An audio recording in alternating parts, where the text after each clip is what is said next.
अरे आवाज नहीं हुई। तो कल हम बात कर रहे थे सहायक सामग्री की, है ना। आवाज नहीं हुई। अब आवाज है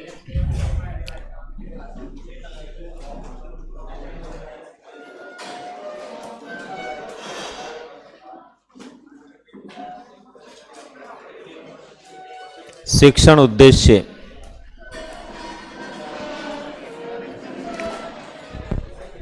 शिक्षण उद्देश्य क्या है और इसमें से क्या क्या हमें पूछा जा सकता है। तो सबसे पहले तो एक शिक्षक के द्वारा किया जाने वाला जो कार्य होता है, शिक्षण होता है। शिक्षण को लेकर के काफ़ी कुछ चीज़ें हमने जानी। अब इसके आगे हमें ये देखना है कि एक शिक्षक के द्वारा जो शिक्षण कार्य किया जाता है उसके उद्देश्य क्या होते हैं। कोई भी कार्य करने से पहले व्यक्ति अपने उद्देश्य तय करता है और उन्हीं उद्देश्यों की पूर्ति की दिशा में वो काम करता है। तो यहाँ है शिक्षण उद्देश्य। शिक्षक के द्वारा किए जाने वाले कार्यों के पीछे उसके क्या मकसद होते हैं, क्या उद्देश्य उसके होते हैं। इसमें हमें सबसे पहले ये देखना है कि शिक्षण उद्देश्य होते क्या हैं। तो एक शिक्षक शिक्षण कार्य करने से पहले जो सुनिश्चित कर लेता है, जो लक्ष्य तय कर लेता है, उस लक्ष्य की प्राप्ति की दिशा के अंदर उसके द्वारा किया जाने वाला कार्य जो होता है वो शिक्षण उद्देश्य कहलाता है। या जो लक्ष्य तय किए उनकी पूर्ति कैसे हो, इसके लिए किया जाने वाला कार्य शिक्षण उद्देश्य होता है। शिक्षक शिक्षार्थी दोनों के लिए शिक्षण के उद्देश्य जानकारी में होना जरूरी है। अगर शिक्षक को अपने शिक्षण कार्य का उद्देश्य का पता नहीं है तो भी ठीक बात नहीं है, और विद्यार्थी को नहीं पता तो भी ठीक बात नहीं है। दोनों को उद्देश्यों का पता होना चाहिए, तभी जाकर के शिक्षण अधिगम प्रक्रिया के परिणाम जो होते हैं वो बेहतर आ सकते हैं। यहाँ पर मूल रूप से हम बात करेंगे ब्लूम की टैक्सोनॉमी को लेकर के। बीएस ब्लूम जो थे ये शिकागो विश्वविद्यालय के प्रोफेसर थे अमेरिका में, और जॉन डीवी के समकालीन रहे हैं। जॉन डीवी और ये दोनों ही शिक्षा जगत में, शिक्षा शास्त्रियों में एक बड़ा नाम रखते हैं। इनके द्वारा किया गया कोई भी कार्य जो है वो विशेष रूप से किस रूप में जाना जाता है, शिक्षा के उद्देश्यों की प्राप्ति की दिशा में जाना जाता है। वहीं पर लिखो,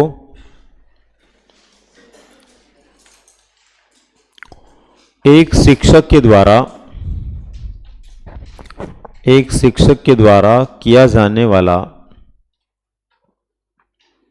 एक शिक्षक के द्वारा किया जाने वाला कार्य, एक शिक्षक के द्वारा किया जाने वाला कार्य शिक्षण होता है। किया जाने वाला कार्य शिक्षण होता है। और शिक्षण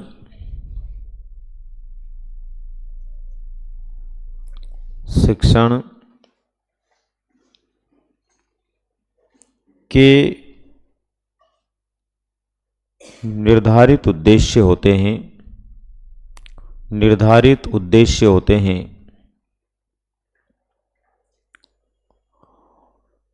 जिन उद्देश्यों की पूर्ति की दिशा में, जिन उद्देश्यों की पूर्ति की दिशा में, पूर्ति की दिशा में व्यक्ति कार्य करता है, कार्य करता है।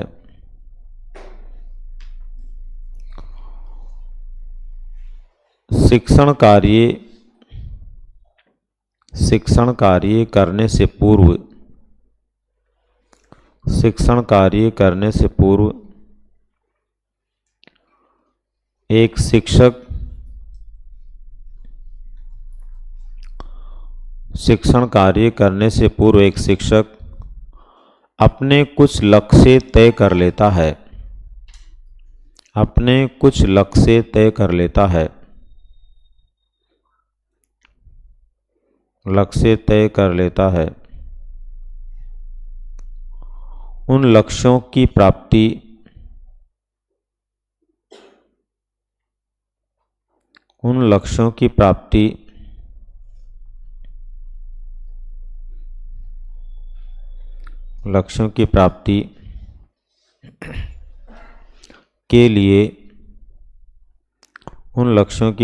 के लिए शिक्षक द्वारा किया जाने वाला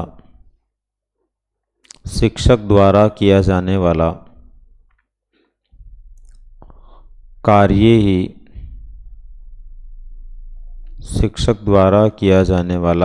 ही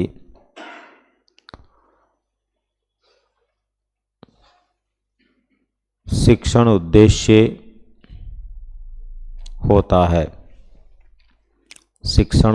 होता है।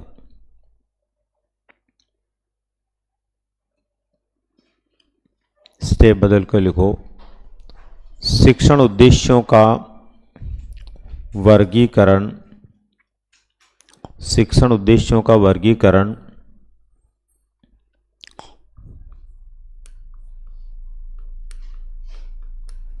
शिकागो विश्वविद्यालय के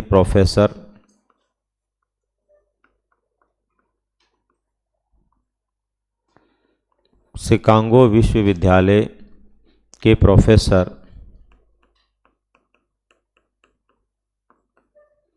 बेंजामिन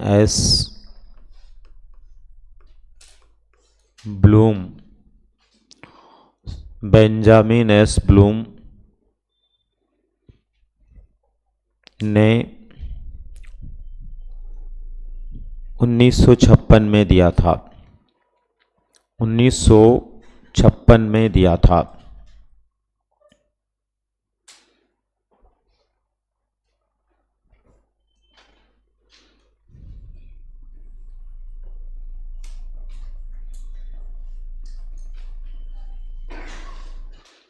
जिसे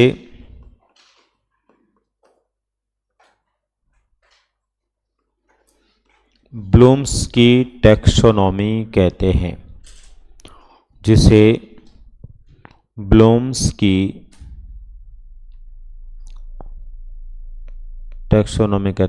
टैक्सोनॉमी।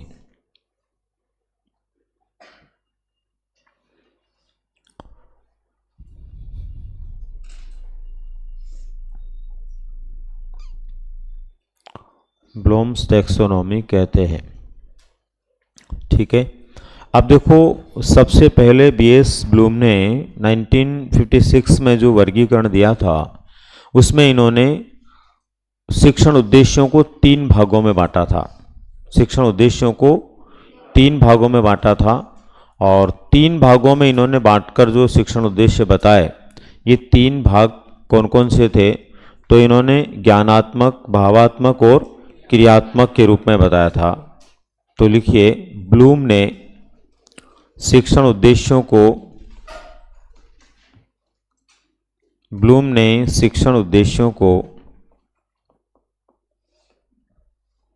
ज्ञानात्मक, भावात्मक और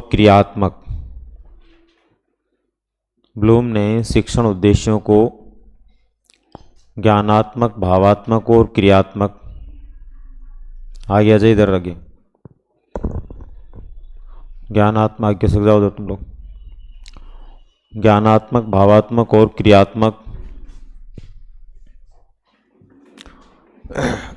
के रूप में विभाजित किया था।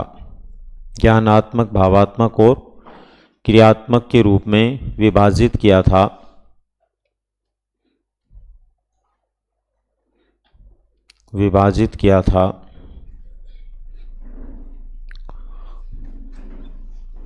इनके अनुसार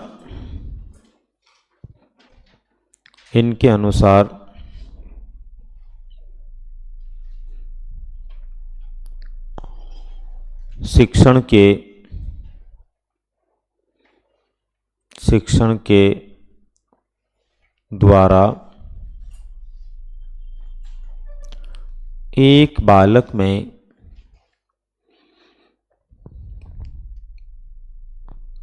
ज्ञान पैदा करना ज्ञान पैदा करना, भावों का विकास करना, भावों का विकास करना एवं उसे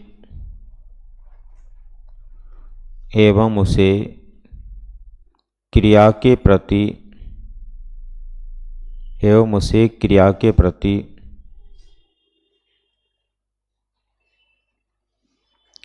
प्रति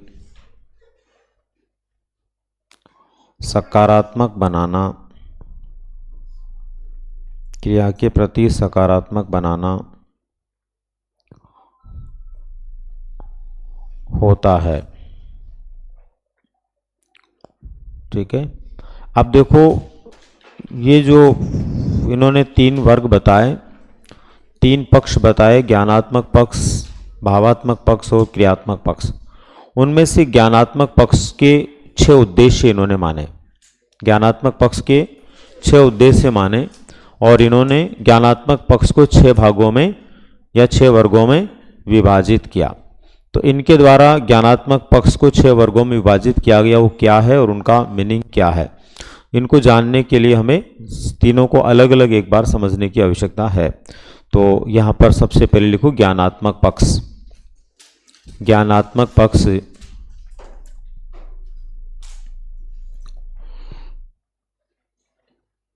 ज्ञानात्मक पक्ष में लिखो आप 1956 में B.S. ब्लूम ने 1956 में B.S. ब्लूम ने ज्ञानात्मक पक्ष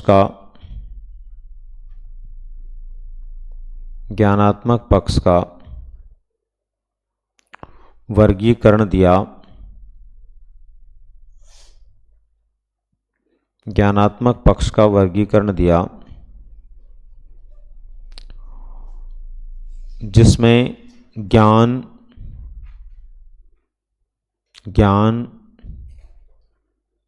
बुद्धि,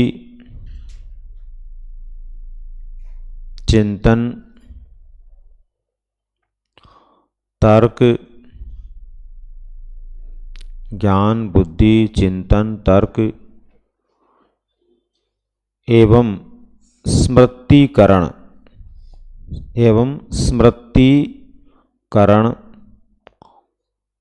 को महत्व देते हुए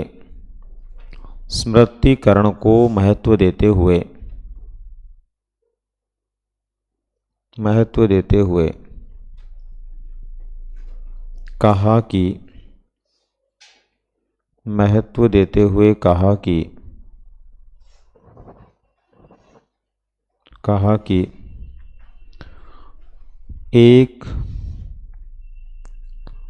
शिक्षक को ज्ञानात्मक पक्ष को ध्यान में रखते हुए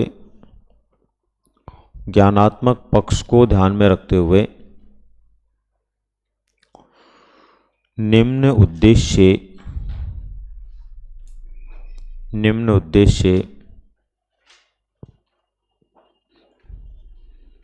पूरे करने चाहिए।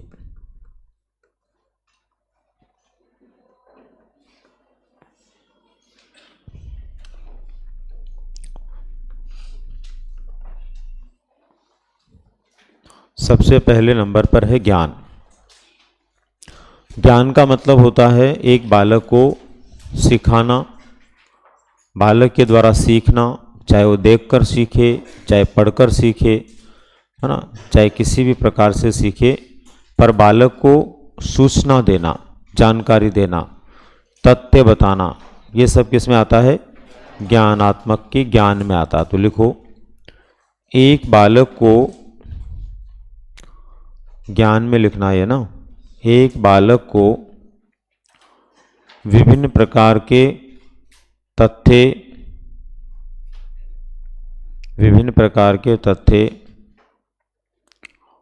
एवं सूचनाएं प्रदान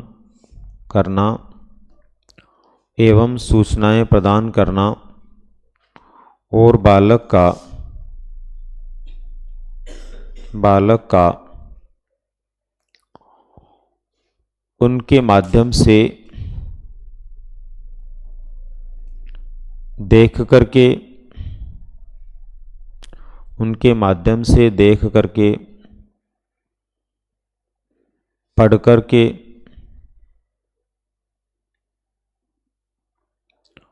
पढ़ करके या सुन करके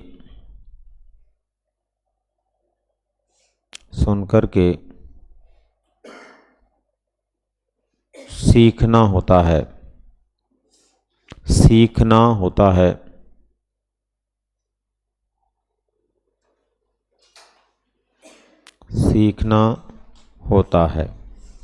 ठीक है। तो ज्ञान का मतलब क्या हुआ? सीखने से, जानकारी से, सूचना से, जो बालक को जानकारी मिल जाए सीखने के लिए और उनको बालक सीख पाए। दूसरा इसमें इन्होंने बताया है अवबोध।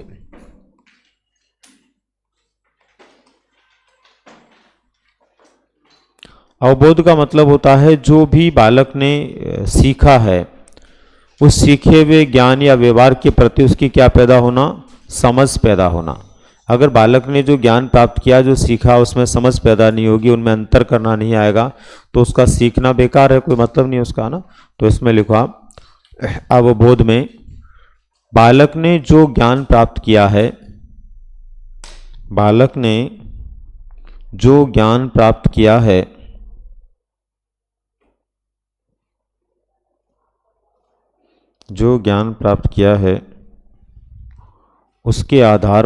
उसके आधार पर उसका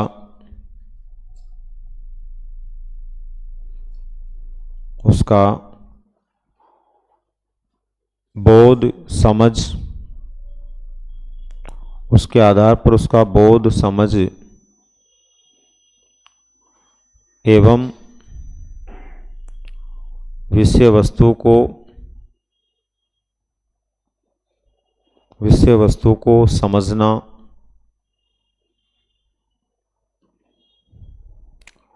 उसमें अंतर करना,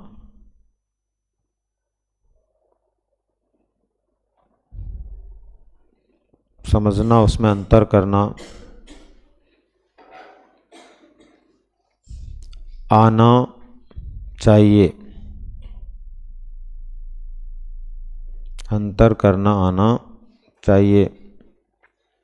तथा उसके द्वारा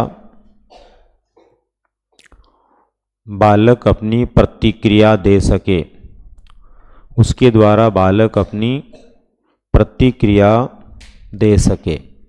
यानी उसको समझ में भी आ जाए और उसके द्वारा बालक अपनी क्या दे दे? प्रतिक्रिया भी दे दे, तो वो समझने का अभिप्राय निकलेगा। तीसरा है इनका अनुप्रयोग।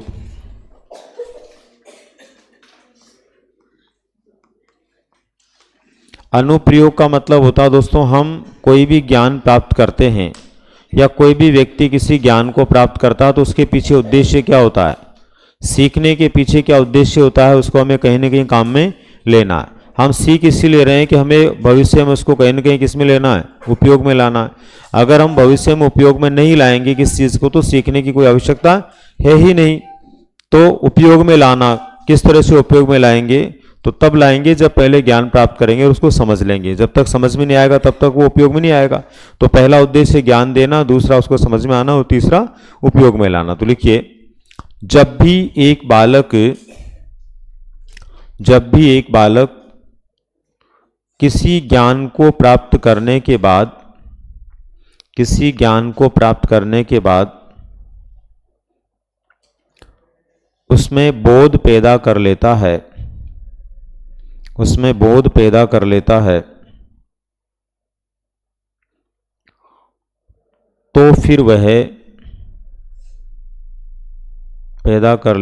तो फिर वह उसका नवीन परिस्थितियों में उपयोग करता है। नवीन परिस्थितियों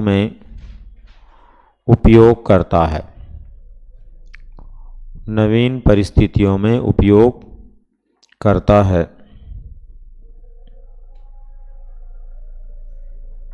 तो उस बालक में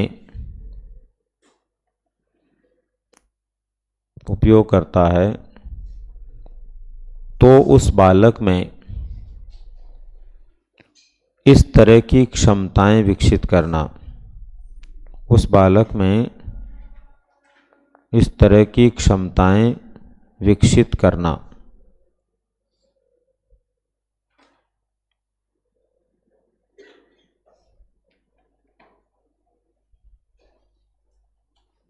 विकसित करना।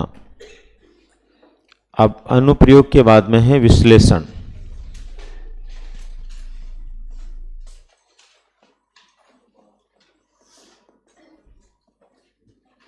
विश्लेषण का मतलब होता है दोस्तों, एक व्यक्ति जो होता है वो अपनी विषय वस्तु को क्या करता है, जब बांट करके खोल करके देखने का समझने का प्रयास करता है तो उसको क्या कहते हैं, विश्लेषण कहते हैं। किसी भी विषय वस्तु को बांट करके खोल करके अच्छे से उसके प्रत्येक पहलू को जांचने परखने समझने का प्रयास व्यक्ति करे तो वो उसका क्या होता है, विश्लेषण होता है। तो यहाँ पर अगला जो उद्देश्य माना गया है कि बालक विषय वस्तु को बांट सके, छांट सके, विश्लेषित कर सके, क्या सही है क्या गलत है, क्या उपयोगी क्या अनुपयोगी है, ये तय कर सके, उस स्थिति को क्या बोलते हैं, विश्लेषण। लिखिए, एक व्यक्ति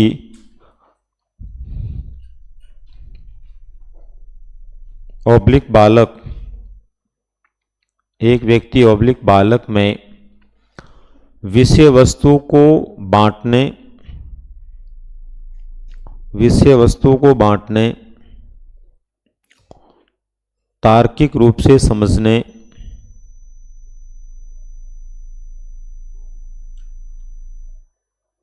तार्किक रूप से समझने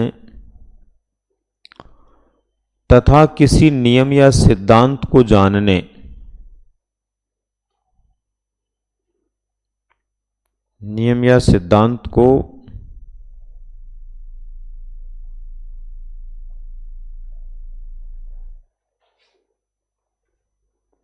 जानने की क्षमता, जानने की क्षमता पैदा हो जाती है, पैदा हो जाती है, विश्लेषण कहलाता है, विश्लेषण कहलाता है।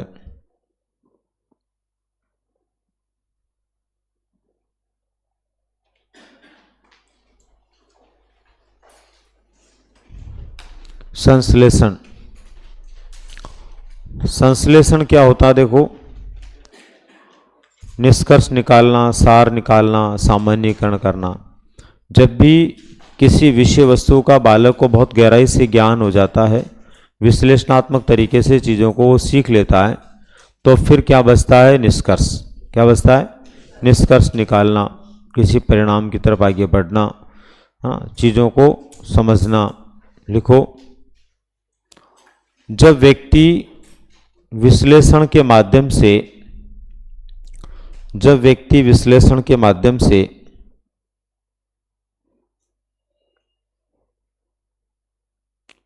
सब कुछ सीख जाता है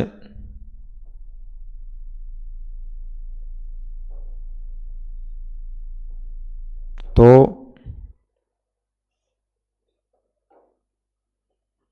किसी निष्कर्ष को निकालने,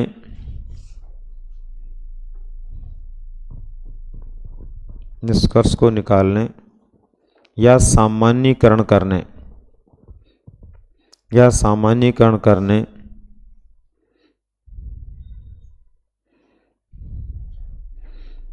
की दिशा में,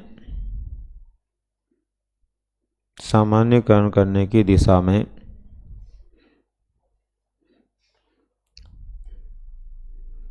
व्यवहार करता है, सामान्यीकरण करने की दिशा में व्यवहार करता है। तो इस स्थिति को हम क्या बोलते हैं, संश्लेषण। और आखिरी में 6ठे नंबर पर है मूल्यांकन।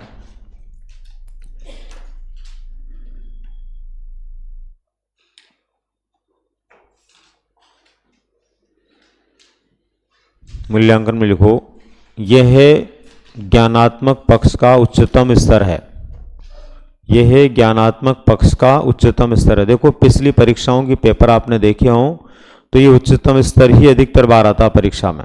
ऊपर के जो 5 हमने पढ़े हो तो पूछते ही नहीं है, यही पूछते हैं ब्लूम के अनुसार ज्ञानात्मक क्षेत्र का उच्चतम स्तर कौन सा है, तो कौन है, मूल्यांकन है।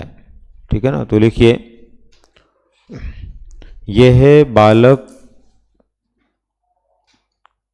ज्ञानात्मक पक्ष का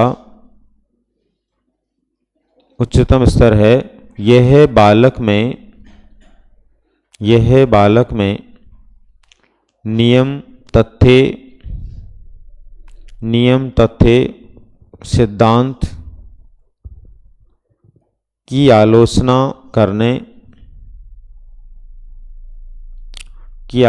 करने एवं उसकी व्याख्या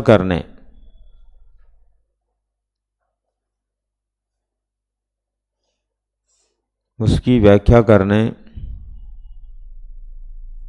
को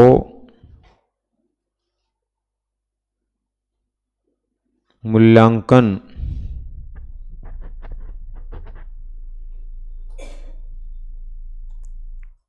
उद्देश्य के रूप में जानते हैं। मूल्यांकन उद्देश्य के रूप में जानते हैं।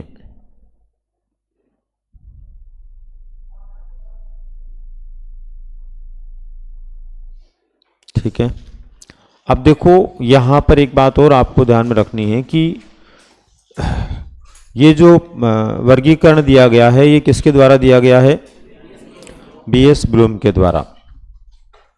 लेकिन भारत देश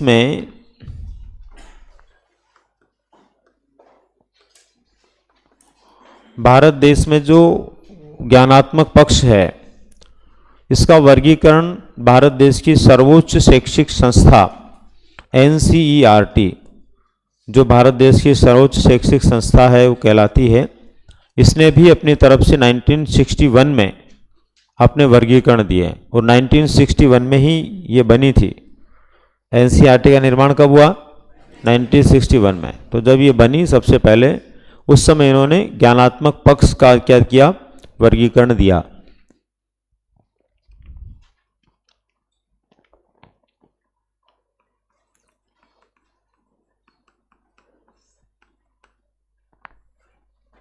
तो यहां आप अगला बिंदु लगा के लिखो, भारत देश में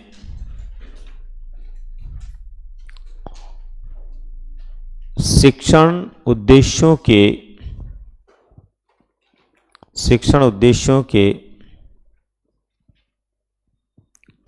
ज्ञानात्मक पक्ष का वर्गीकरण, शिक्षण उद्देश्यों के ज्ञानात्मक पक्ष का वर्गीकरण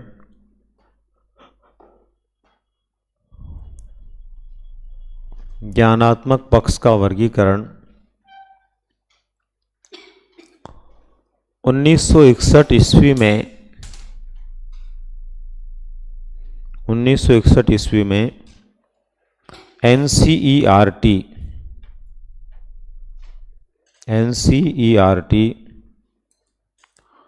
के द्वारा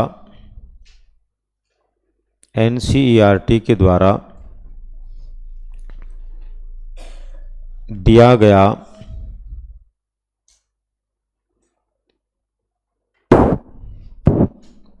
जिसके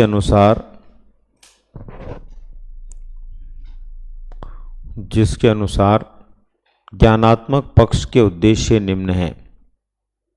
जिसके अनुसार ज्ञानात्मक पक्ष के उद्देश्य निम्न हैं। ज्ञान, बोध,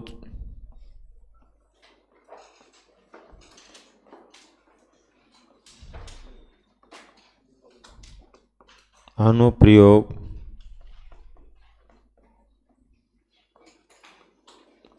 ज्ञानोपयोग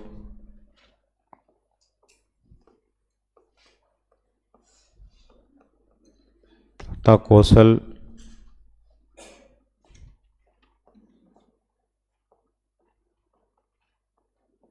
अभिरुचि,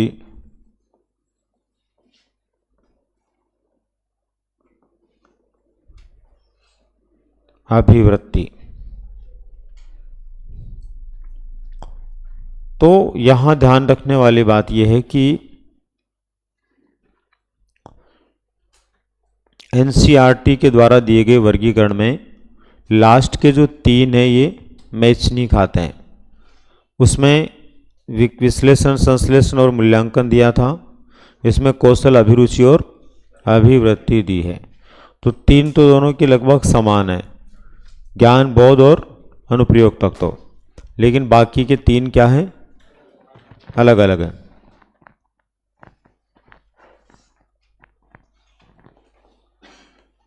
ये 4, 5, 6 जो इसके पद हैं उनसे प्रश्न इस तरह से आ जाता है। एनसीईआरटी के अनुसार ज्ञानात्मक पक्ष के वर्गीकरण का 5वां पद है। तो देखो यहां तो 5वां पद संश्लेषण है, लेकिन उसमें क्या है, अभिरुचि है। ये भी आपको देखना पड़ेगा कि वो बीएस ब्लूम के अनुसार पूछ रहा है या फिर वो एनसीईआरटी के अनुसार पूछ रहा है। स्मरण रहेगा सबको, बाकी सब कॉमन है, बस 3 में ये अंतर दिया गया। अब इसके बाद में देखिए, हमारे देश में एनसीईआरटी ने 5 सेंटर खोले हुए हैं। एनसीईआरटी ने अपने खुद के कितने सेंटर खोल रखे हैं, 5, जिन्हें हम रीजनल इंस्टीट्यूट कहते हैं। क्या कहते हैं, रीजनल इंस्टीट्यूट। और उन्हीं का दूसरा नाम है रीजनल कॉलेज। क्या नाम उनका, रीजनल कॉलेज भी नाम उनका है। तो ऐसे संस्थानों में कौन कौन सा संस्थान कहाँ पर है। पहला और सबसे बड़ा संस्थान है राजस्थान के अजमेर में। एनसीईआरटी का पहला और सबसे बड़ा जो संस्थान है, जहाँ सर्वाधिक क्षेत्र के लोग जुड़े हुए हैं, वो कौन सा है, अजमेर में है, राजस्थान में।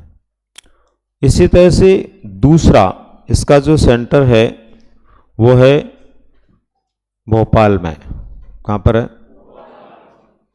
तीसरा इसका सेंटर है भुवनेश्वर में। भुवनेश्वर कहाँ पर है, उड़ीसा में। चौथा इसका सेंटर है कर्नाटका में, मैसूर। कहाँ पर है, मैसूर में। और 5वां सेंटर है शिलोंग, मेघालय में। इस तरह से 5 इसके सेंटर हैं। तो इनमें से जो मैसूर सेंटर है उसने भी ज्ञानात्मक पक्ष का क्या दिया है, वर्गीकरण दिया है। तो आप स्टेप बदल कर लिखिए।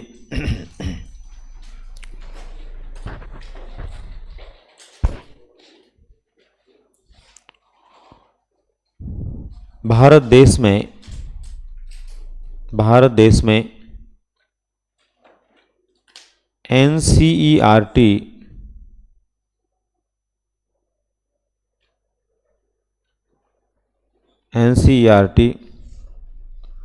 के द्वारा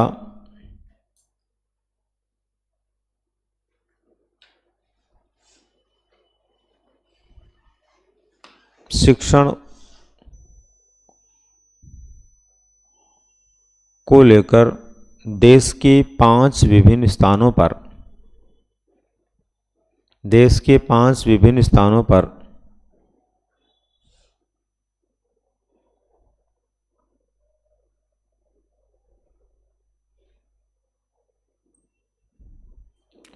अपने रीजनल कॉलेज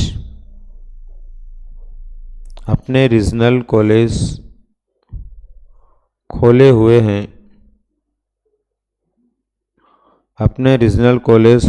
हैं।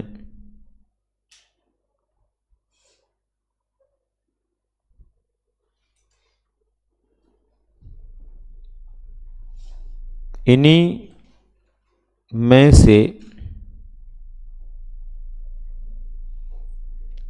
से एक रीजनल कॉलेज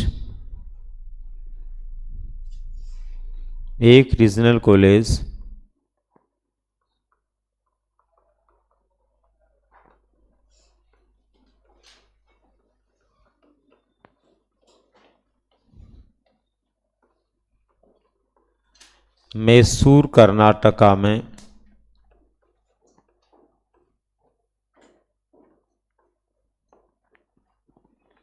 स्थित है।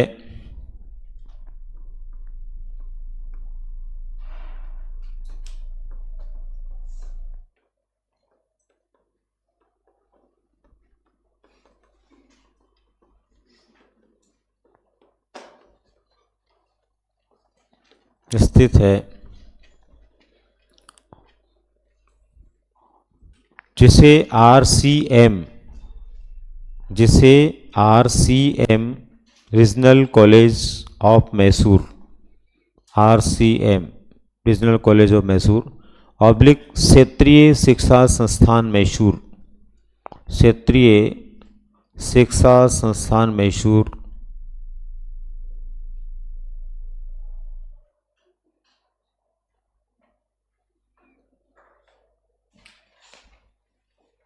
मैसूर है,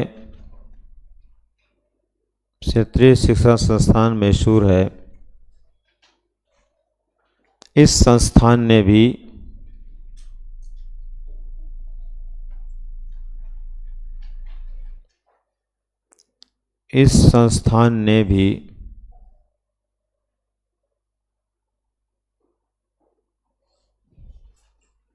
ज्ञानात्मक पक्ष का वर्गीकरण प्रस्तुत किया, ज्ञानात्मक पक्ष का वर्गीकरण प्रस्तुत किया।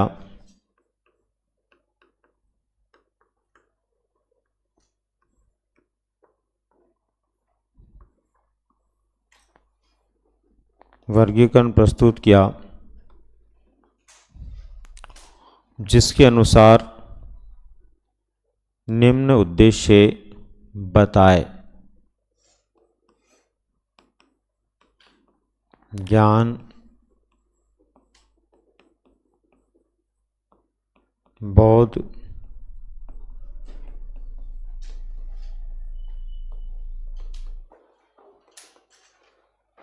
ज्ञानोपयोग,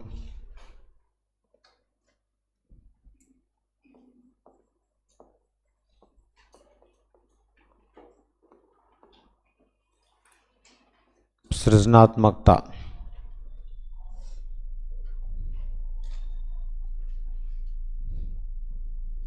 ज्ञान, बोध, ज्ञानोपयोग, सृजनात्मकता। अब देखो इन्होंने क्या किया, बाद के जो तीन थे उन तीनों को इन्होंने केवल सृजनात्मकता के रूप में मान लिया। इन तीनों के लिए इन्होंने केवल एक ही सृजनात्मकता शब्द काम में लिया। वो तीनों क्या क्या थे? अगर हम बात करें उन तीनों के बारे में तो NCERT के अनुसार और BS ब्लूम के अनुसार, तो यदि हम BS ब्लूम के अनुसार बात करें तो वो क्या है और इनके अनुसार बात करें तो क्या है? तो इनके अनुसार बात करें तो कौशल,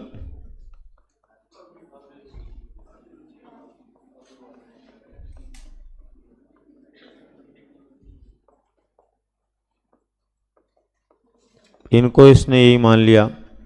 और इनके अनुसार बात करें तो विश्लेषण,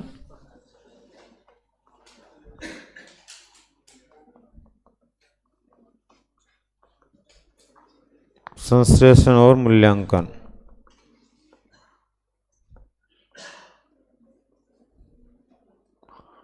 तो ये भी आपको पता होना चाहिए, आपसे पूछा जा सकता है कि RCM के द्वारा ज्ञानात्मक पक्ष का जो वर्गीकरण दिया गया उसमें सृजनात्मकता का अभिप्राय है।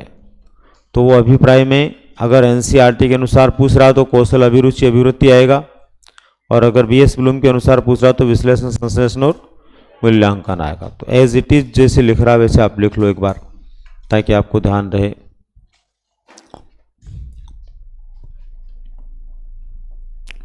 RCM ने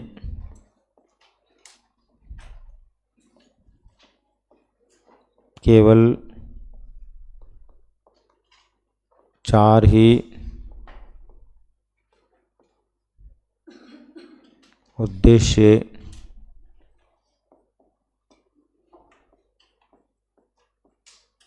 माने हैं।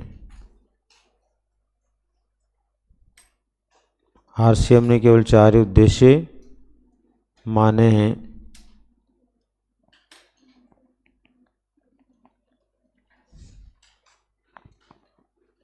इसलिए इन्होंने चौथे स्थान पर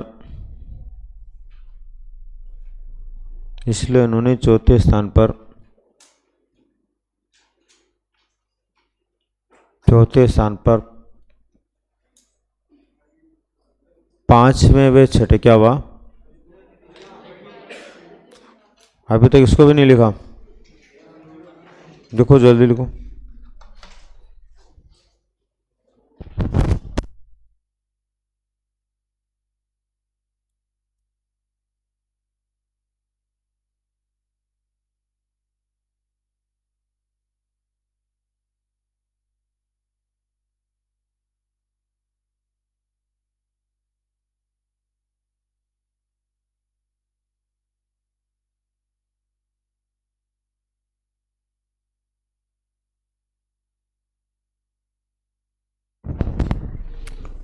लिख लिया अब तो? क्या लिखवा रहा था मैं? माने तथा माने हैं, इसलिए इन्होंने चौथे स्थान पर सृजनात्मकता को स्थान दिया है। सृजनात्मकता को स्थान दिया है। तो ये याद रह जाएंगे ना आपको एज इट इज। हाँ, आप देखो एनसीईआरटी ने ये जो 6 उद्देश्य अपने दिए, इनको भी एक विशेष रूप से वर्गीकृत किया है। और जो वर्गीकरण एनसीईआरटी ने किया ना, वहाँ से पिछली परीक्षाओं में प्रश्न आए हैं। सेकंड ग्रेड में पूछा गया है, रीट में भी पूछा गया है, 2013 थर्ड ग्रेड में भी पूछा गया है। तो इसका मतलब वहाँ से भी हमें पूछा जा सकता है, तो वो चीज़ भी हमें याद रहे। एक सारणी है, एक इंडेक्स है, पहले उसको समझें, फिर उसके बाद में उसको उतारना है। एनसीईआरटी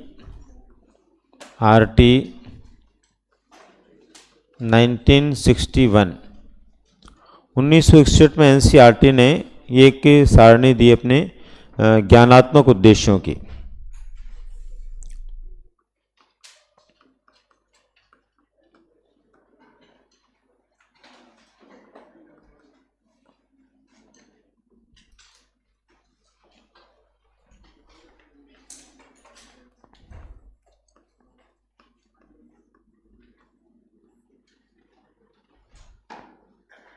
फिर क्या बात कर रहा है?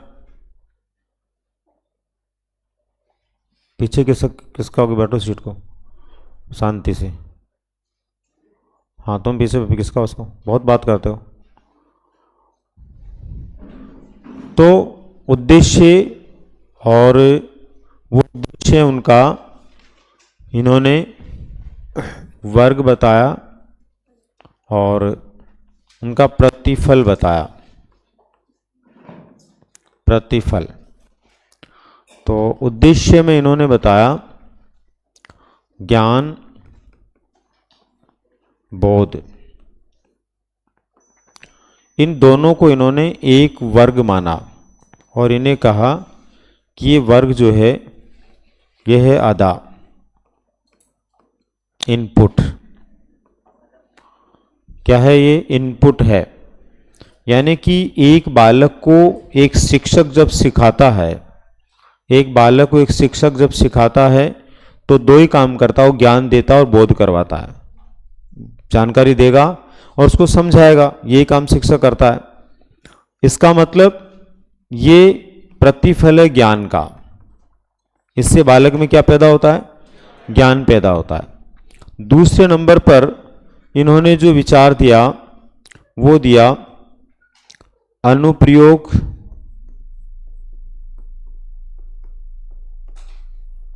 और कौशल का। तो अनुप्रयोग और कौशल के बारे में इन्होंने बताया कि ये है प्रक्रिया। क्या है ये? प्रोसेस, प्रक्रिया है। और प्रक्रिया जो होती है, ये प्रक्रिया क्या करती है? क्रिया रूप में होती है। किस रूप में होती है? क्रिया रूप में होती है।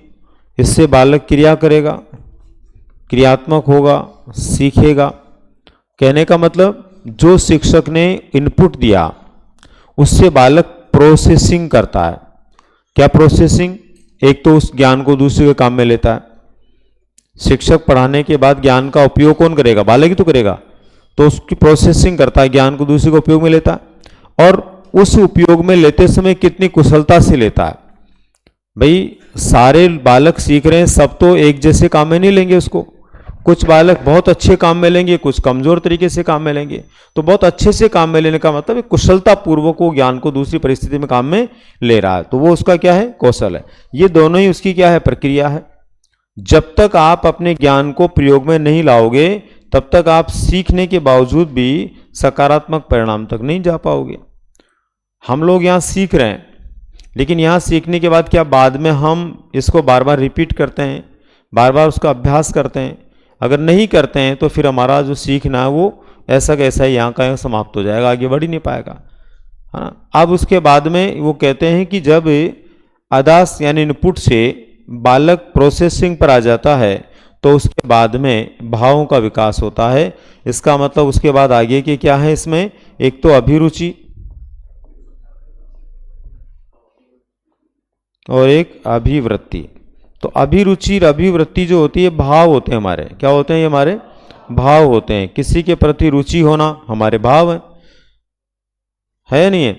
और किसी के प्रति हमारा सोच होना, नजरिया होना, दृष्टिकोण होना, ये भी हमारा भाव है।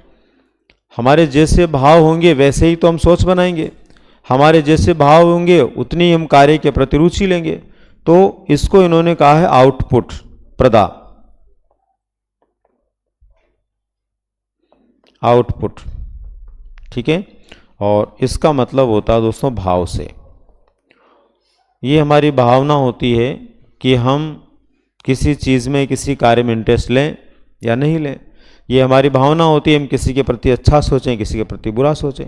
क्योंकि अभिरुचि का मतलब कार्य से होता है, रुचि के अनुसार किया जाने वाला कार्य या व्यवसाय। और अभिवृत्ति का मतलब हमारा सोच, हमारा नजरिया, हमारा दृष्टिकोण होता है। ठीक है ना। तो इस तरह से ये एक सारणी दी है ज्ञानात्मक पक्ष को लेकर। अब ये याद करना क्यों जरूरी है? पीछे के पेपर आप उठा के देखोगे ना, तो पता चलेगा कम से कम 8 से 10 बार विभिन्न परीक्षाओं में ऐसा प्रश्न आया हुआ है। प्रश्न क्या आ जाता है? कभी तो दे देता है निम्न में से आधा है, निम्न में से आधा है, कुछ नहीं, और उसमें दे दिया बोध, अनुप्रयोग, कौशल, अभिरुचि। तो आधा क्या है? बोध। ये कब पता होगा? जब ये इंडेक्स अपने को पता है। ये नहीं पता तो अपन नहीं कर पाएंगे, बहुत माइनर चीजें हैं ये। इसी प्रकार से निम्न में से प्रदा है, तो उसके अंदर दे दिया ज्ञान, बोध, अनुप्रयोग और अभिरुचि। तो प्रदा क्या है? अभिरुचि। ये कब कर पाएंगे? जब ये तीनों सेंट्रलाइज सिस्टम हमें पता होंगे। ठीक है ना। तो ये इसका ए पार्ट है, ये इसका बी पार्ट है, और ये इसका सी पार्ट है। एज इट इज लिख लीजिए और याद रखिए, यहां से प्रश्न आता है मतलब आता है।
हो गया।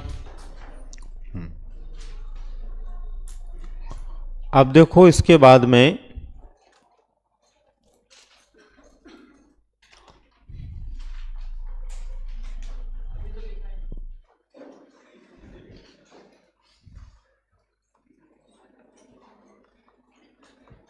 भावात्मक पक्ष। भावात्मक पक्ष का वर्गीकरण जो है ये दिया गया था 1964 में।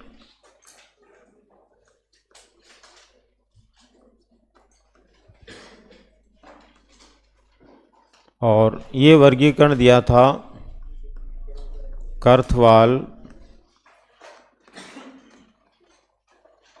मसीहा और ब्लूम ने। कर्थवाल, मसीहा और ब्लूम के द्वारा ये वर्गीकरण दिया गया था। ये जो वर्गीकरण दिया गया कर्थवाल, मसीहा और ब्लूम के द्वारा, इस वर्गीकरण में इन्होंने मुख्य रूप से जो है किस किस को आधार माना? आत्मा,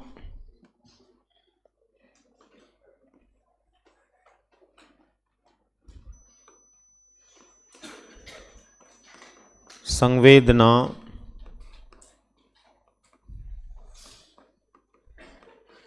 संवेग, सुख, दुख आदि। तो 1964 में ये वर्गीकरण दिया गया कर्थवाल, मसीहा और ब्लूम के द्वारा दिया गया। इन्होंने आत्मा, संवेदना, संवेग, सुख, दुख आदि के आधार पर ये वर्गीकरण दिया। यहाँ तक लिखा? लिखो।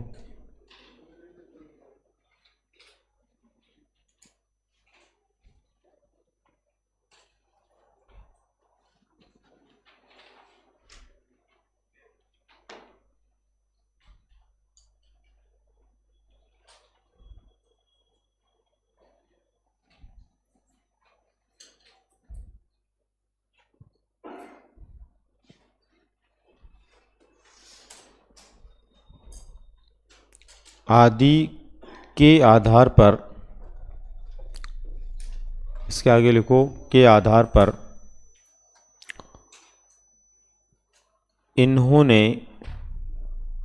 इन्होंने भी 6 उद्देश्य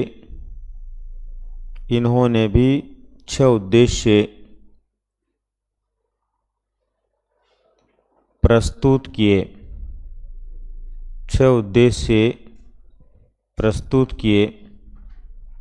अब इनके द्वारा जो 6 उद्देश्य बताए गए उनमें सबसे पहले नंबर पर था आग्रहण। 6 उद्देश्य बताए, उनमें पहला क्या है? आग्रहण इनका पहला उद्देश्य है। अब आग्रहण क्या होता है दोस्तों? इनका ये मानना है कि जब तक व्यक्ति में सीखने की इच्छा नहीं होगी, जब तक व्यक्ति खुद सीखने के लिए जागरूक नहीं होगा, जब तक उसमें सीखने की लालसा नहीं होगी, तब तक वो नहीं सीख पाएगा। इसलिए यहाँ पर इन्होंने कहा कि व्यक्ति के भाव होने चाहिए। किसके लिए? सीखने के लिए। आपकी इच्छा होगी तो ही आप सीख पाएंगे, आपके भाव होंगे तो ही आप सीख पाएंगे, आप में जागरूकता हो तो ही आप सीख पाएंगे। तो आग्रहण में लिखो, एक बालक तभी सीख पाता है, एक बालक तभी सीख पाता है जब उस बालक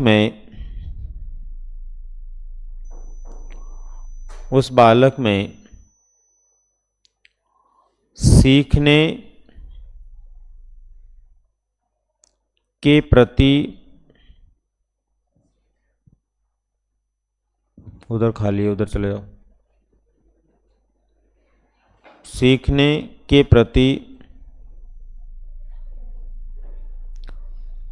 के प्रति सकारात्मक इच्छा, सकारात्मक इच्छा एवं जागरूकता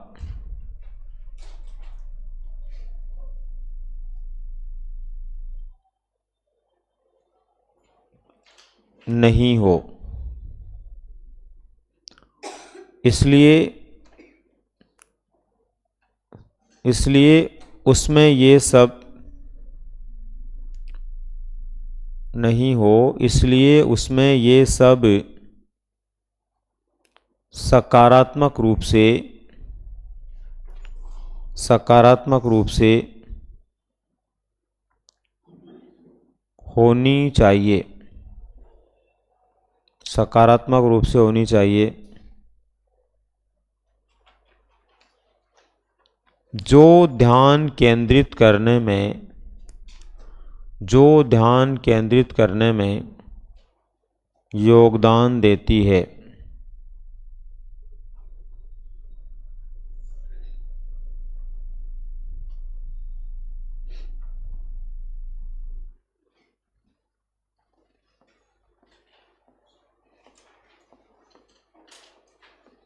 दूसरा उद्देश्य अनुक्रिया। अनुक्रिया का मतलब होता है दोस्तों, जो भी सीखा है बालक ने सीखा है उसके अनुसार वो प्रत्युत्तर दे, अभिव्यक्त करे चीज़ों को, और विशेष रूप से स्वीकृति प्रदान करे। इस तरह का व्यवहार उसके अंदर आ रहा है तो इसका मतलब वो क्या है? अनुक्रिया। यानी कोई भी चीज़ हम ग्रहण करते हैं, कोई भी चीज़ हम सीखते हैं, तो सीखने के बाद हम जो भी व्यवहार करेंगे वो क्या होगा? प्रतिक्रिया के रूप में होगा। जो हमने सीखा उसकी प्रतिक्रिया के रूप में होगा। तो लिखो इसमें, एक बालक के द्वारा सीखने के बाद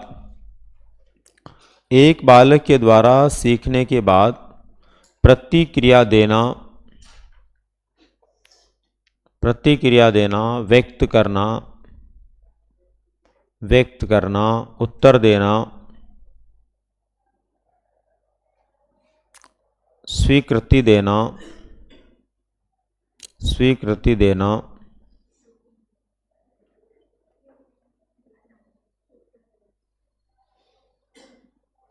स्वीकृति देना अनुक्रिया में आता है।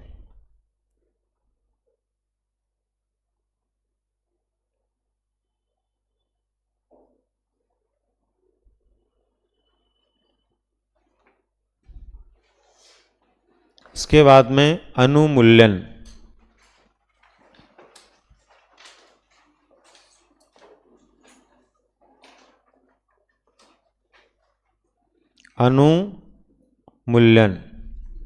अनुमूल्यन क्या होता है?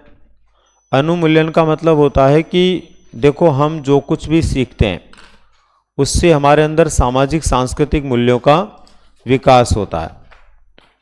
किसका विकास होता है? सामाजिक सांस्कृतिक मूल्यों का। तो ये जो सामाजिक सांस्कृतिक मूल्य होते हैं, इनमें से वे जीवन मूल्य जो हमारे लिए आवश्यक हैं, एक बालक के लिए आवश्यक हैं, उन जीवन मूल्यों को ग्रहण करना और क्या आवश्यक है उसकी पहचान करना, ये किस में आता है? अनुमूल्यन में आता है। तो लिखिए, एक बालक के द्वारा जीवन मूल्यों को स्वीकारना,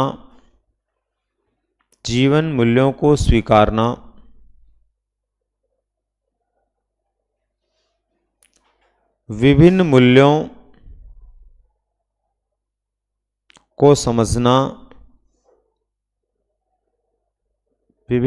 को समझना, और वचनबद्धता पैदा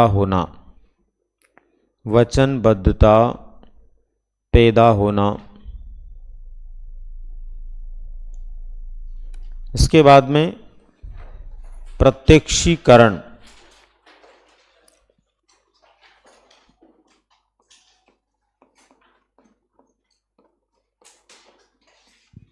प्रत्यक्षीकरण जो है इनका चौथा उद्देश्य है। प्रत्यक्षीकरण का मतलब होता है दोस्तों, आपने अगर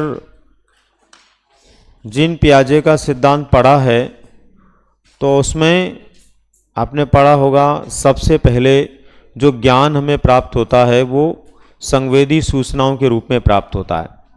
जो अस्पष्ट या निरर्थक ज्ञान होता है उस पर हमारा मस्तिष्क क्रिया करते हुए उसको अर्थवान ज्ञान में बदल देता है। जिस अर्थवान ज्ञान के रूप में उसको बदलता है वो ही क्या होता है, प्रत्यक्षीकरण होता है, परसेप्शन होता है। तो यहाँ पर भी वही बात है, एक बालक परसेप्शन कर पाए, प्रत्यक्षीकरण कर पाए, किसका, ज्ञान का, ठीक है ना। तो लिखिए इसमें, जब एक बालक विभिन्न मूल्यों में से आवश्यक मूल्यों को पहचानने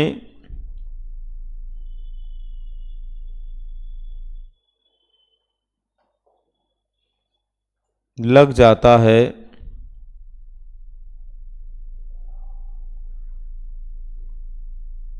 तो उन आवश्यक मूल्यों का ही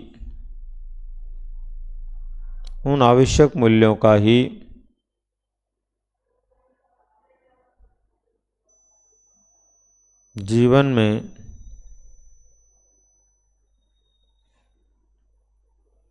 उपयोग भी करता है।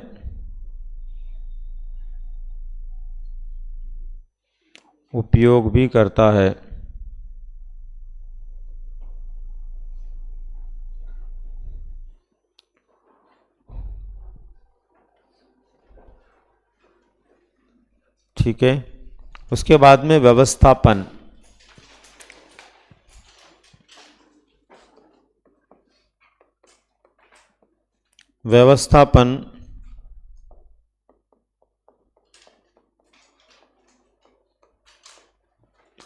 अब व्यवस्थापन क्या होता है, देखो जो भी मूल्य हमारे द्वारा या बालक के द्वारा सीखे जाते हैं, प्राप्त किए जाते हैं, उन मूल्यों को सीखने और प्राप्त करने के बाद में उनका कौन सा मूल्य ज़्यादा महत्वपूर्ण है, कौन सा कम महत्वपूर्ण है, उनका क्रम क्या होगा, किस तरह से उनको पहले और बाद में उपयोग में लाने हैं, कौन कौन से उपयोग में लाने हैं, कौन से पर ध्यान नहीं देना, ये सारी चीज़ें क्या होती है, व्यवस्थापन में आती है। तो लिखिए, एक बालक जब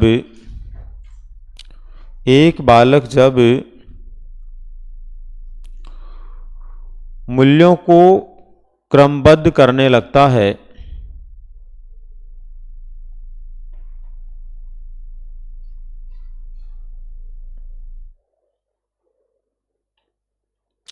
या उनको व्यवस्थित करता है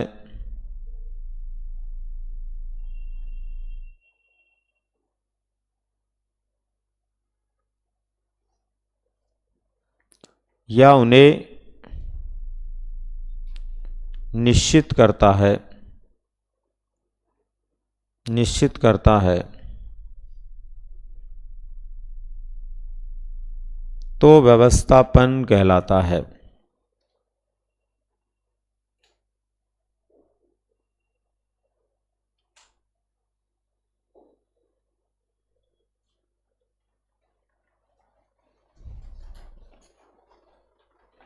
नेक्स्ट है चरित्र निर्माण।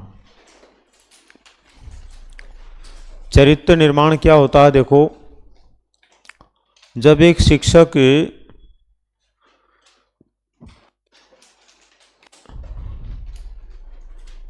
शिक्षक क्या करता है, शिक्षण कार्य करता है और भावात्मक उद्देश्यों की पूर्ति की दिशा में व्यवहार करता है, तो क्रमशः सबसे पहले बालक में इच्छाएं हो, भावनाएं हो सीखने की, तो वो सीखे। इच्छाओं और भावनाओं से सीखने के बाद में वो अपनी प्रतिक्रिया दे, अभिव्यक्त करे, उनको स्वीकार करे, उनको उनमें से जो जीवन के लिए आवश्यक मूल्य हैं उनको पहचाने, उनको समझने की कोशिश करें और फिर उनको व्यवस्थित रूप दें। ये सब कुछ करने के बाद में जब एक व्यक्ति निश्चित मूल्यों को अपना लेता है, निश्चित मूल्यों को ग्रहण कर लेता है, निश्चित उद्देश्यों को अपने व्यवहार में ढाल लेता है तो उससे उसके चरित्र का निर्माण होता है। एक व्यक्ति के चरित्र का संबंध उसके मूल्यों से होता है, कैसे मूल्य उसमें, कैसे मूल्यों को ग्रहण करता है, कैसे मूल्यों को वो छोड़ता है, तो वो उसका क्या है, चरित्र निर्माण का क्षेत्र है। तो यहां लिखिए, जब एक बालक मूल्यों को आत्मसात कर लेता है, जब एक बालक मूल्यों को आत्मसात कर लेता है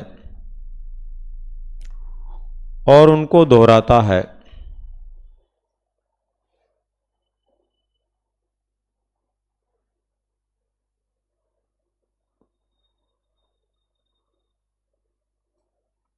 तो यह एक प्रक्रिया है, तो यह एक प्रक्रिया है जिसमें व्यक्ति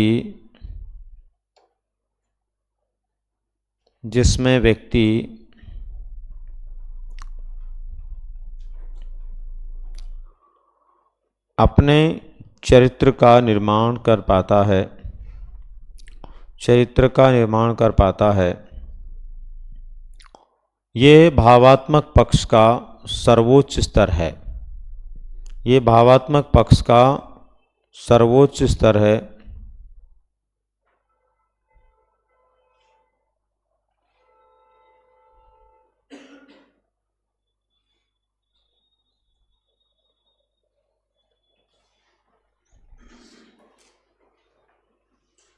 ठीक है, अब इसके बाद में आता है तीसरा क्रियात्मक पक्ष। क्रियात्मक पक्ष है ये 1969 में सिम्पसन के द्वारा दिया गया वर्गीकरण है। सिम्पसन ने ये वर्गीकरण दिया।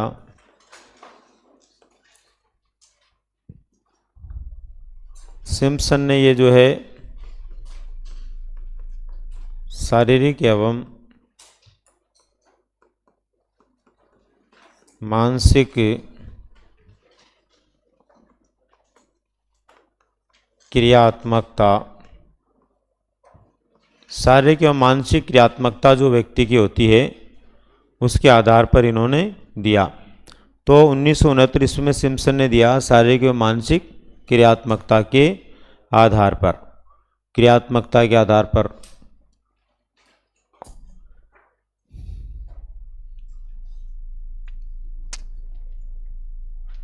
क्रियात्मकता के आधार पर,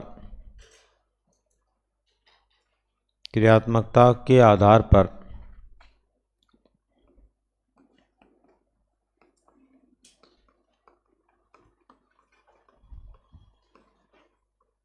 छह उद्देश्य बताए। इन्होंने भी कितने उद्देश्य बताए? छह उद्देश्य बताए। इनके द्वारा छह उद्देश्य बताए गए वो क्या क्या है? सबसे पहले उद्दीपन। उद्दीपन के बारे में इन्होंने क्या कहा? तो कुछ सिंपल सी बात है, स्टिमुलस होता है उद्दीपक, और वो उद्दीपक जो होता है हमें प्रभावित करता है, प्राणी को प्रभावित करता है। प्राणी को प्रभावित करके अपनी ओर आकर्षित करने की जो उसमें पावर होती है उसको बोलते हैं उद्दीपन। क्या बोलते हैं? उद्दीपन बोलते हैं। तो किसी भी प्रकार की किसी भी परिस्थिति से, विषय वस्तु से, जानकारी से, परिवेश से जब एक व्यक्ति प्रभावित होता है और प्रभावित होकर के उसके आधार पर किसी क्रिया को आगे बढ़ाने की कोशिश करता है, तो इसका मतलब वो क्या है? क्या है? उद्दीपन है। उद्दीपन उद्दीपक के प्रभाव को कहते हैं। उद्दीपक का जो प्रभाव आता है ना, किसी वस्तु का प्रभाव हमारे ऊपर आता है, तो उस प्रभाव को हम क्या कहते हैं? उद्दीपन कहते हैं। तो यहाँ आप लिखिए, जब कोई भी वस्तु व्यक्ति या बालक को आकर्षित करने वाली होती है आकर्षित करने वाली होती है तो निश्चित रूप से बालक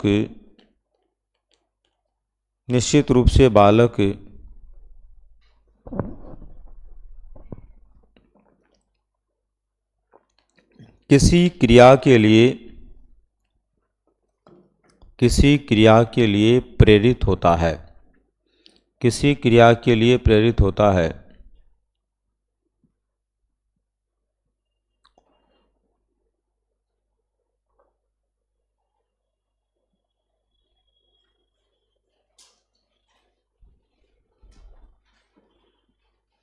उसके बाद में दूसरा क्रिया करना।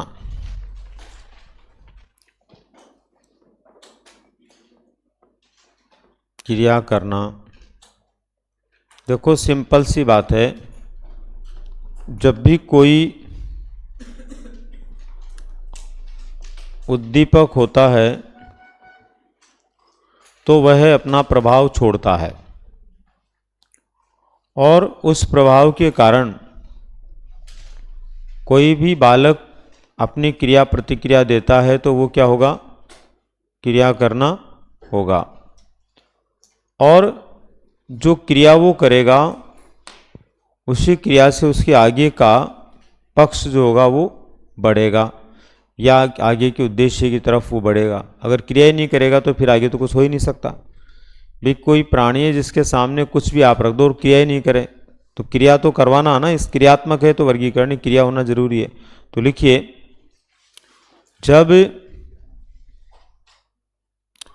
जब कोई भी उद्दीपक के प्रति होने वाली क्रिया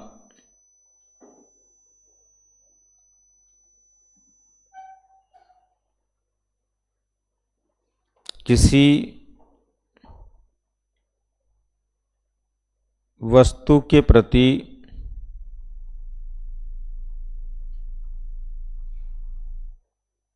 आकर्षण को बढ़ाती है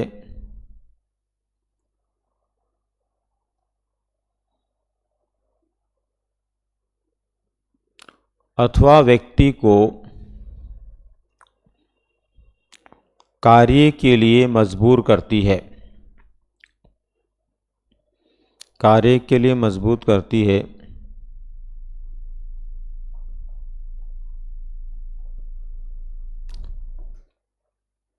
ठीक है। इसमें तीसरा है नियंत्रण। देखो आप जानते हैं, जब भी कोई व्यक्ति किसी क्रिया को करता है, किसी कार्य को करता है तो उसे क्या रखना पड़ता है, अपने व्यवहार पर नियंत्रण रखना पड़ता है। जब तक नियंत्रण नहीं होगा तब तक उसका व्यवहार जो है सही नहीं हो पाएगा। इसलिए किसी भी कार्य को करते समय व्यक्ति का क्या होना जरूरी है, नियंत्रण होना जरूरी है। तो लिखिए, जब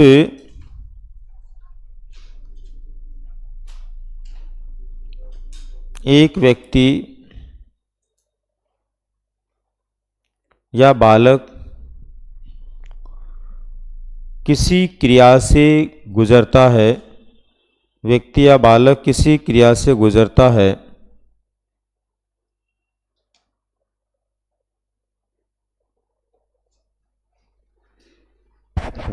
है उस गेट को खोल दे उधर।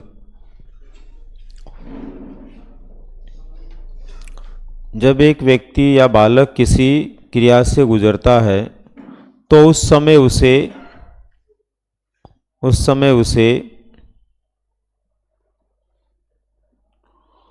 अपने क्रियात्मक व्यवहार पर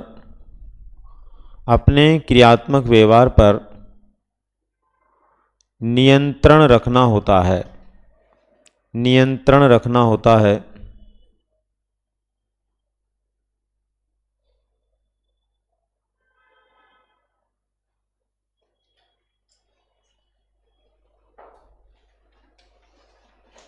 नियंत्रण रखना होता है। समायोजन,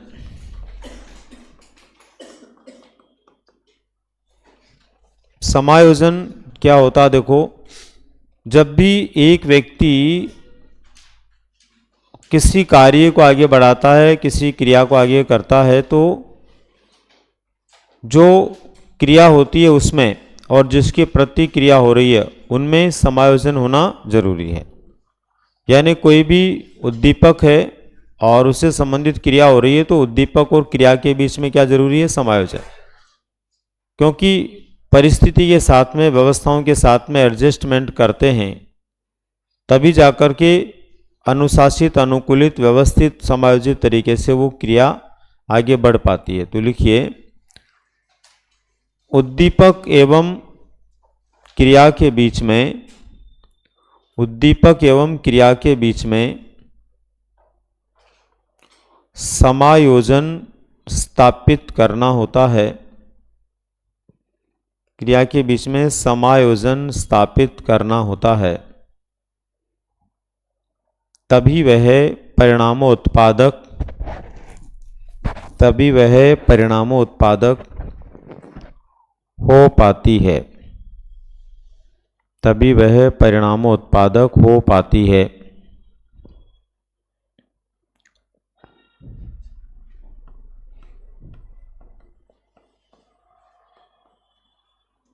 स्वाभाविकरण, स्वाभाविकरण, स्वाभाविकरण क्या होता है? देखो, जब हम किसी कार्य को करते हैं या हमारे द्वारा कोई कार्य किया जाता है, तो उस कार्य को करते समय प्रारंभ में वो हमारे लिए थोड़ा सा मुश्किल होता है, लेकिन बार बार उसको करते हैं तो धीरे धीरे किस में आने लगता है? वो हमारे स्वभाव में आने लगता है। और जब स्वभाव में आने लगता है तो थोड़ा उसको हम इजीनेस से कर पाते हैं। तो नेक्स्ट लिखो इसमें, जब बालक किसी क्रिया को, जब बालक किसी क्रिया को नियंत्रित और समायोजित तरीके से, किसी क्रिया को नियंत्रित और समायोजित तरीके से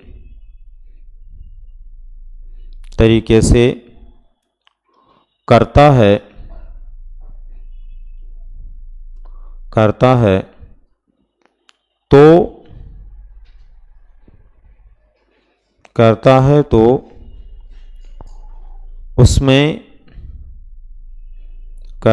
तो उसमें धीरे धीरे उस क्रिया के प्रति स्वभाव बनने लगता है, स्वभाव बनने लगता है।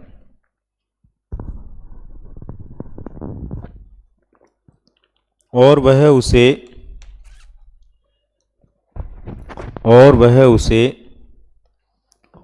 आसानी से कर लेता है, आसानी से कर लेता है।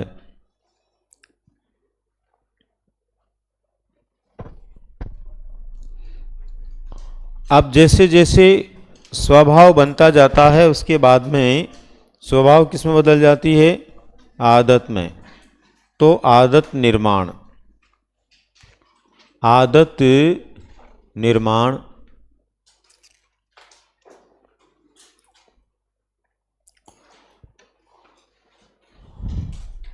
तो इसमें लिखो, स्वभाव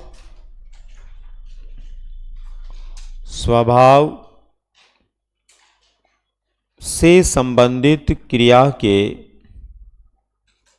स्वभाव से संबंधित क्रिया के बार बार होने पर, क्रिया के बार बार होने पर वह आदत में बदल जाती है, आदत में बदल जाती है। और आदत निर्माण क्रियात्मक पक्ष का सर्वोच्च स्तर भी है। आदत निर्माण क्रियात्मक पक्ष का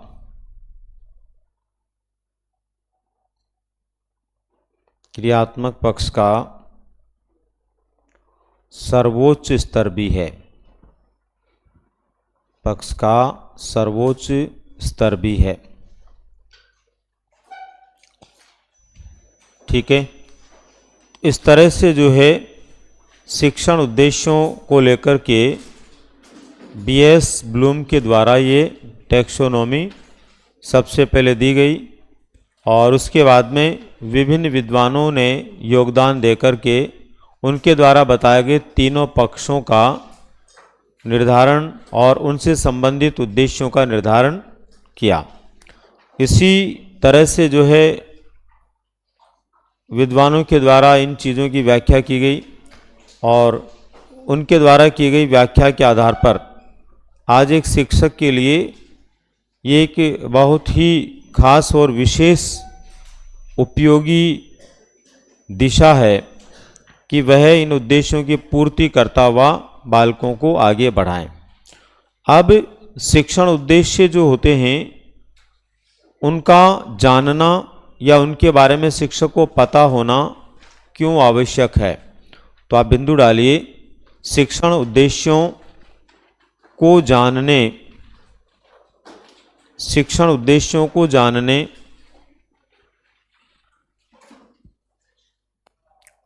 शिक्षण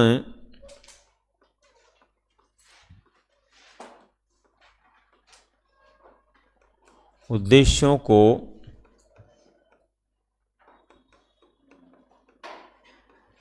जानने की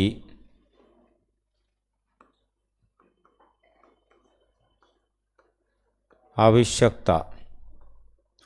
देखो, शिक्षण उद्देश्यों को जानने की आवश्यकता क्यों है, तो सबसे पहले तो शिक्षण उद्देश्यों को जानने की आवश्यकता इसलिए है कि जब तक शिक्षण उद्देश्यों का पता नहीं होगा तब तक एक शिक्षक जो है अपने कार्य को उद्देश्य मूलक तरीके से आगे नहीं बढ़ा सकता।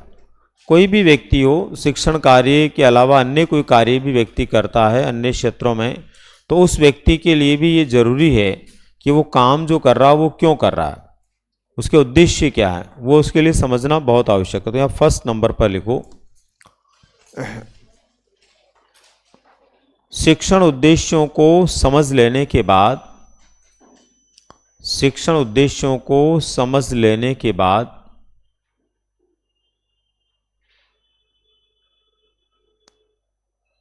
एक शिक्षक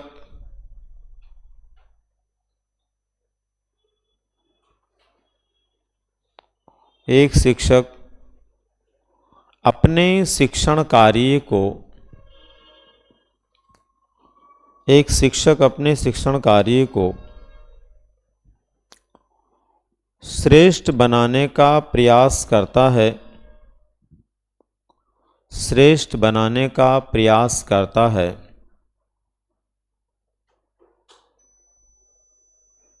प्रयास करता है और श्रेष्ठ बनाने का प्रयास करता है और उन्हें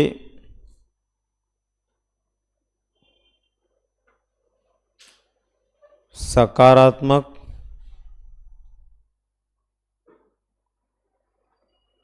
दिशा दे पाता है,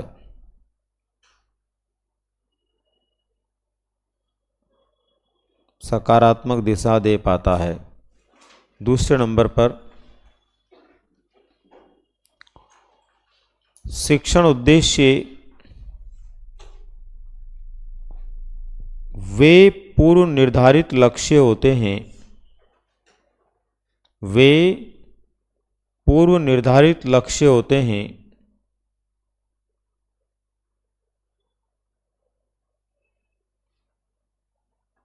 जिनकी पूर्ति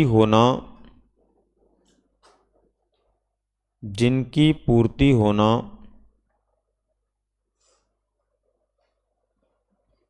आवश्यक होता है।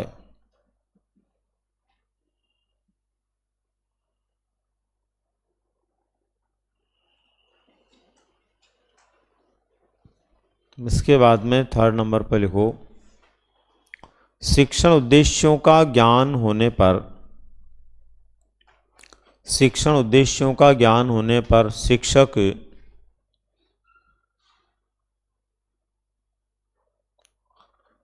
दिशा भ्रम नहीं होता, दिशा भ्रम नहीं होता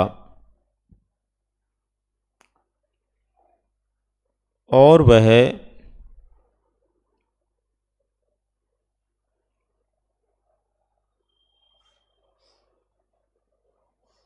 अपने विद्यार्थियों को भी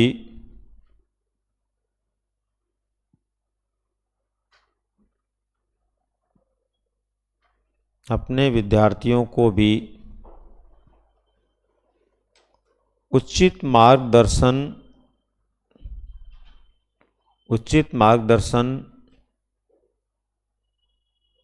देने में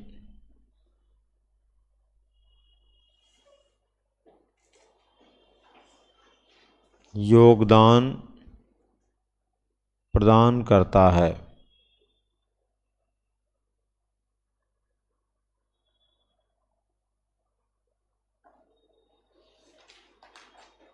नेक्स्ट लिखो,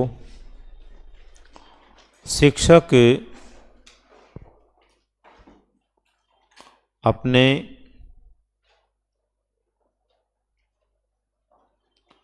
स्वयं के द्वारा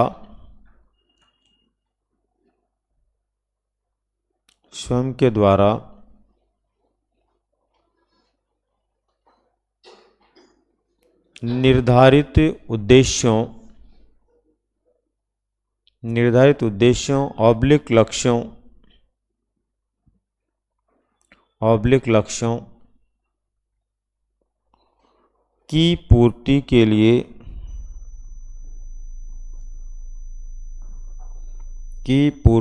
लिए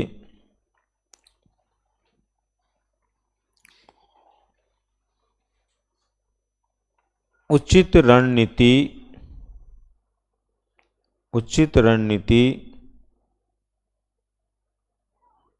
तैयार कर पाता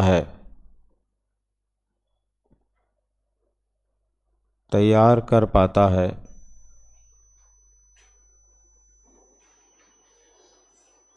लास्ट में लिखो,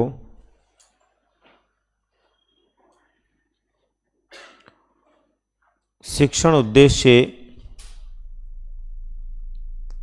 एक प्रकार से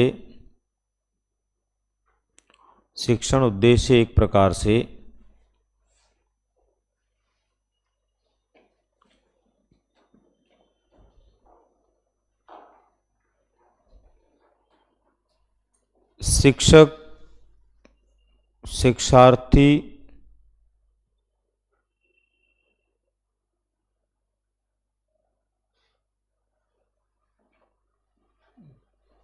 दोनों के लिए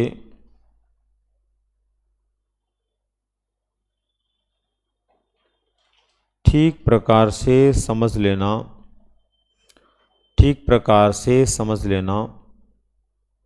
आवश्यक है।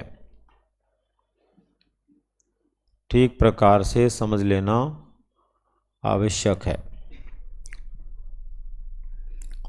ठीक है, तो ये थी बीएस ब्लूम की टैक्सोनॉमी। अभी बीएस ब्लूम की टैक्सोनॉमी से संबंधित कैसे कैसे प्रश्न आपसे पूछे जा सकते हैं मैं पहले भी आपको बता चुका हूँ। फिर एक बार आप ध्यान से चीज़ों को समझिए। सबसे पहले आपसे पूछा जा सकता है, शिक्षण उद्देश्य को लेकर के किस विद्वान ने कार्य किया? तो बीएस ब्लूम जो थे उन्होंने इसके लिए कार्य किया। दूसरे नंबर पर आपसे पूछा जा सकता है, बीएस ब्लूम ने शिक्षण उद्देश्यों को कितने पक्षों या वर्गों में बांटा? तो इन्होंने जो है 3 पक्षों में बांटा। कितने में बांटा? 3 पक्षों में बांटा, ज्ञानात्मक, भावात्मक और क्रियात्मक में। उसके बाद में इन्होंने जो ज्ञानात्मक पक्ष है उसके भी 6 सोपान बताए, 6 पद बताए। 6 सोपान या पद का मतलब ये है, एक शिक्षक जब शिक्षण कार्य करेगा तो ये 6 कार्य क्रम से करेगा तो ही उसका शिक्षण कार्य परिणाम उत्पादक होगा। अगर उनको क्रमशः नहीं करता है तो कई बार उसका जो परिणाम है वो सही नहीं होता, नहीं आ पाता है। तो फर्स्ट नंबर पर क्या है? ज्ञान है। ज्ञान को लेकर इन्होंने विचार दिया। सेकेंड नंबर पर अवबोध। सेकेंड नंबर पर अवबोध, यानी कि ज्ञान अवबोध उसी क्रम में आगे चलते चलते लास्ट में हम जाएंगे तो क्या आएगा? मूल्यांकन आएगा। और ज्ञान सबसे पहला स्तर है और मूल्यांकन सबसे आखिरी स्तर है। इसका मतलब आखिरी होने का मतलब सबसे बड़ा स्तर है, इसीलिए उसको कौन सा स्तर कहते हैं? उच्चतम स्तर कहते हैं। यहाँ पर यह भी आपको ध्यान में रखना पड़ेगा कि जो पहले से लेकर लास्ट तक के 6 इन्होंने सोपान या पद बताए, इनको इन्होंने बहुत ही ढंग से और उस सोच के साथ में बताया है कि एक एक बालक को किस मात्रा तक आवश्यक है और कैसे आवश्यक है, उस अधिगम की क्या हो जाए? पूर्ति हो जाए। किसकी? उस अधिगम की पूर्ति हो जाए। और शिक्षक जो है उसके द्वारा किया जाने वाला कार्य है वो भी क्या बन जाए? रोचक बन जाए। सिंपल सी बात है, आप किसी बालक के उद्देश्य को लेकर काम कर रहे हैं और बालक को ये समझ में आ रहा है कि इससे मेरा उद्देश्य पूरा हो रहा है, तो डेफिनेटली उसका इंटरेस्ट आपके कार्यों के साथ बढ़ेगा। बढ़ेगा कि नहीं बढ़ेगा? तो कार्यों के साथ बढ़ने का अभिप्राय क्या होगा? फिर वो सुनिश्चित रूप से पॉजिटिविटी देगा, सकारात्मकता देगा। इसके बाद में आपसे पूछा जा सकता है कि जो है भावात्मक वर्गीकरण है वो मुख्य रूप से किसने दिया? तो देखो, मसिया और ब्लूम तो केवल सहयोगी उनके रहे, लेकिन मुख्य रूप से वो वर्गीकरण किसके द्वारा दिया गया? किसके द्वारा दिया गया? कर्थवाल के द्वारा। किसके द्वारा? हालांकि कर्थवाल, मसिया, ब्लूम तीनों का उसमें योगदान मानते हैं, लेकिन मुख्य कौन है? कर्थवाल है। उनके द्वारा भी वही 6 पद बताए गए, सोपान बताए गए। उनके द्वारा बताए गए 6 पद या सोपान में से जो अंतिम है वो कौन सा है? चरित्र निर्माण है। और वो चरित्र निर्माण ही क्या है? उसका उच्चतम स्तर है। मतलब भावात्मक पक्ष का ये मानना है कि चरित्र निर्माण बालक में हो गया, मतलब बाकी सब प्रॉपर हो गया, बहुत अच्छे चीज़ें हो गई है। अब उसके बाद में नेक्स्ट और लास्ट के अंदर दिया गया है क्या? इसका अभिप्राय क्या है? इसका मतलब क्या है? तो लास्ट में जो क्रियात्मक पक्ष दिया गया है उसका है शारीरिक और मानसिक क्रियाओं से। किससे है? शारीरिक और मानसिक क्रियाओं से। और शारीरिक और मानसिक क्रियाओं से होने वाला ये जो व्यवहार है, इस व्यवहार में बालक की किसी क्रिया को सीखने की दिशा में, कुशलता की दिशा में आगे बढ़ता है, जिसमें इन्होंने सबसे पहले इस तरह से माना कि कोई आकर्षक उद्दीपक होगा तो प्रभाव से उद्दीपन जो होंगे, उन उद्दीपनों की वजह से कार्य आगे बढ़ेगा, क्रिया करनी होगी। और क्रिया करने के बाद में जब क्रिया के रिजल्ट आप अच्छे चाहते हैं तो उस पर कंट्रोल रखना पड़ेगा, नियंत्रण रखना पड़ेगा, नियंत्रित तरीके से क्रिया करनी पड़ेगी, समायोजित रहना होगा, तब जाकर के व्यक्ति अपने किसी कार्य व्यवहार में स्वभाव बना पाता है। और स्वभाव का स्थायित्व क्या हो जाता है? फिर आदत बन जाता है। तो इस तरह से इन्होंने अपना पूरा प्रयास करते हुए बताया। लेकिन बताया किसने? तो ये बताया सिम्पसन ने। किसने बताया? सिम्पसन ने। 1969 में 1969 ईस्वी में सिम्पसन ने इस तरह का विचार दिया। तो आपको एक तो ये ध्यान रखना है इसमें कि बीएस ब्लूम ने 1956 में सबसे पहले दिया था ज्ञानात्मक पक्ष का वर्गीकरण। उसके बाद में कर्थवाल और मसिया और ब्लूम तीनों ने मिलकर के दिया था 1964 में, 1964 के अंदर अपना भावात्मक पक्ष का वर्गीकरण। और उसके बाद में जो है 69 में किसके द्वारा? सिम्पसन के द्वारा दिया गया। किसका? क्रियात्मक पक्ष का वर्गीकरण। तो इस तरह से हम याद रखेंगे तो निश्चित रूप से सही प्रश्न कर पाएंगे। एक एनसीईआरटी के अनुसार मैंने एक सारणी आपको बताई थी आधा प्रदा वाली, तो उसके तीनों स्टेप आपको याद होने ज़रूरी हैं। किसी भी स्टेप से लेकर के वहाँ से आपको पूछा जा सकता है उसके अंदर अदा का मतलब क्या है और क्या क्या होती है अदा में। अदा किसके लिए महत्वपूर्ण? तो ज्ञान देने के लिए, है ना, इनपुट वाला। और उसके बाद में उन्होंने नेक्स्ट जो बताया था वो अनुप्रयोग और कौशल, जो एक प्रोसेस के रूप में होता है। किसी भी रिजल्ट की प्राप्ति की दिशा में जब आगे बढ़ते हैं तो एक प्रोसेस से हमें गुजरना होता है। तो बालक भी जो है ज्ञान प्राप्त करने के बाद में एक प्रोसेस करते हैं उस विषय वस्तु से संबंधित व्यवहार की। और जब वो विषय वस्तु से संबंधित व्यवहार की प्रैक्टिस करते हैं तो उसके अंदर उन्होंने जो है क्या क्या माना, अनुप्रयोग और कौशल माना। आखिरी में उन्होंने अभिरुचि और अभिवृत्ति के संदर्भ में माना, तो वो प्रदा के रूप में माना, आउटपुट के रूप में माना, है ना। तो इस तरह से जो है बीएस ब्लूम का इस विचार जो है उसको हमने पढ़ा, एनसीईआरटी के विचार को हमने देखा, आरसीएम के विचार को हमने देखा, और उसके बाद में अन्य वर्गीकरण भी हमने देखे। हाँ, अभी यहीं तक हम बातचीत करेंगे, आगे मिलते हैं ब्रेक के बाद। धन्यवाद।